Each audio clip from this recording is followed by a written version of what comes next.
હર્ષ સંઘવીનું વડોદરામાં સંબોધન 15 દિવસમાં 725 કરોડના પ્રોજેક્ટ વડોદરાને મળ્યા. પોલીસ વિભાગના કર્યા વખાણ. ભારે ગરમી વરસાદમાં મારો પરિવાર કામ કરે છે. 2 દિવસ પહેલા જ વાવાઝોડું આવ્યું, લોકોએ દરવાજા બંધ કરી દીધા, ત્યારે આ જવાનો ખડે પગે ઉભા રહ્યા છે. આતંકી હોય કે કોરોના, ગુજરાત પોલીસ ખડે પગે હોય છે. વડોદરા ઘણા વિષયમાં નંબર 1 છે. આજે ટેકનોલોજીનો વારો છે, હજુ પણ ઘણા વિષયોમાં નંબર 1 બનવાનું છે. આખા દેશમાં પોલીસ માટે એક સાથે આવાસ નથી બન્યા. ગુજરાતમાં એક સાથે 20,000 પોલીસ આવાસ બનશે. 207 કરોડનો ઐતિહાસિક બ્રિજ બનશે. કરજણના મોટી કોરલ ખાતે બનશે. મારી ઉંમરના લોકોએ ફક્ત મોદી શાસન જોવું, એવા લોકો માટે વિકાસ નવાઈ નથી. ભૂતકાળનું શાસન જોયા હોય એને પૂછો, કોઈ વિકાસ જોવા મળશે જ નહીં. હવે સોશિયલ મીડિયામાં જોવા મળે 10 કિલોમીટરના રોડ પર 500 મીટર પર કચરો દેખાય તો એવા વિડીયો વાયરલ કરે, પણ 9.5 કિલોમીટર સાફ રસ્તાનો ન બતાવે. કોઈ ધર્મ નથી હોતો, ગુનેગારોની કોઈ જાતિ નથી હોતી. ગુનેગાર એ અસામાજિક તત્વોને સીધા કરવા માટે ગુજરાત પોલીસ કટિબદ્ધ છે.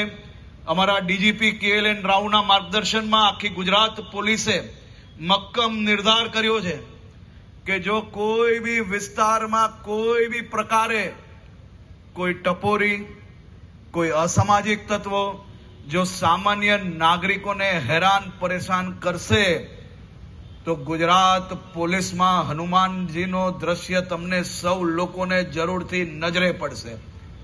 અને એક લોકોને ખૂણેથી શોધીને સીધા કરવાનો સંકલ્પ અમે સાકાર કરીને આપ સૌ લોકોને હજી વધુ સુરક્ષિત કઈ રીતે આ વડોદરા બનાવવું તે દિશામાં કામ કરવા માટે શહેરના પોલીસ કમિશનર અને એમની આખી ટીમ કામગીરી કરી રહી છે. રેન્જ આઈજી અને એમની આખી ટીમ દરેક જિલ્લાની અંદર આ જ સંકલ્પ જોડે કામ કરી રહી છે. અને ક્યાંય જો અમારી ટીમ ચૂકી જાય તો એમની ઉપર હું બેઠો છું. અડધી રાત્રે ફોન કરજો. આ હજી ગયા જ અઠવાડિયે વડોદરા શહેરમાં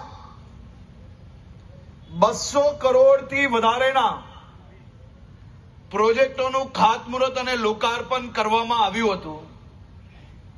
માત્ર 15 દિવસની અંદર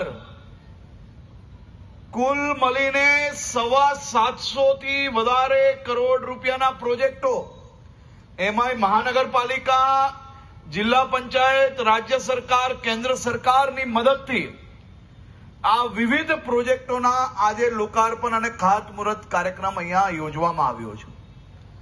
આજના કાર્યક્રમમાં આપની સૌની વચ્ચે ઉપસ્થિત વડોદરા શહેર જિલ્લાના સૌ આગેવાનો, ગુજરાત પોલીસના સૌ ઓફિસરો અને વડોદરા શહેરના સૌ નગરજનોને હું ખાસ કરીને 2 હાથ જોડીને વંદન કરીને આપ સૌને અભિનંદન આપવા આવ્યો છું.